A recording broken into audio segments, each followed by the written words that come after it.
A new TMZ Investigates Fox Nation special reveals shocking details behind Rob and Michelle Reiner's murders. And TMZ has uncovered critical evidence in the case against Nick Reiner, who faces 2 counts of first-degree murder. Rob and Michelle were awake when the attack happened. A critical piece of evidence in this case has not been found. The murder weapon. Nick was diagnosed with schizoaffective disorder. A month before the murders, doctors changed the meds Nick was taking, and it messed Nick up. These medical professionals betrayed the Reiners in a fatal way. TMZ executive producer Harvey Levin joins us now. Harvey, excellent job. I watched it last night. It is so good. You said something in the series. You said, or in your show, he says he's guilty, so he knows he did it. He's admitting he did it, but he thinks there is a conspiracy against him and doesn't know why he's in jail. Can you explain this to us? Yeah, he is out of his head right now. You know, we found out about 6 years ago he was diagnosed with this schizoaffective disorder, which, you know, causes delusions, hallucinations, all sorts of things, mood disorders. And they changed his meds a month before the murders, and they changed it because he was complaining about weight gain. And it just messed him up. And that can happen when you change meds. He is not competent to stand trial right now. He is almost childlike in jail, we're told. He can't process the consequences of what he's done. He knows what he did.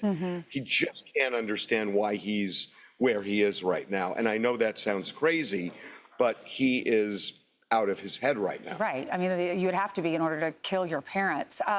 Were they in separate rooms? Because people are wondering if it was the mom first, why wasn't he able to go in and stop him? Because he was a tall and bigger guy. Yeah, look, we were told they were in separate rooms. And you know, I'm not going to get into the specifics, but this was an incredibly brutal murder. We know people in the medical examiner's office who are traumatized just by the pictures. So this was just horrendous. It has all the markings of a meth murder. And what happened with Nick was he was using meth when he was off the rails, and he was stable until a month before. He had been arrested in a place called Exposition Park, which is a drug den. And you got to wonder, why did he go all across the city to go to Exposition Park, which the only thing you're there for at night are drugs. And so it has the markings of somebody who was just wildly strong. We have not gotten the confirmation of that, but we've talked to people.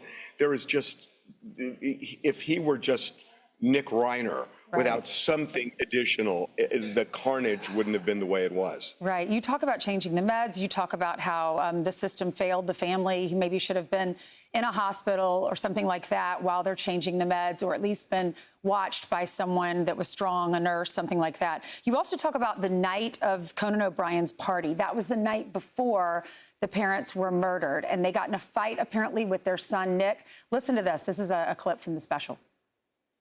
We're told that Nick was wearing a sweatshirt and was acting very strange. Antisocial. Antisocial was the phrase that was used by people we spoke to. At some point, he and Rob get into an argument, very loud argument. Other people at the party heard this. Some people were concerned.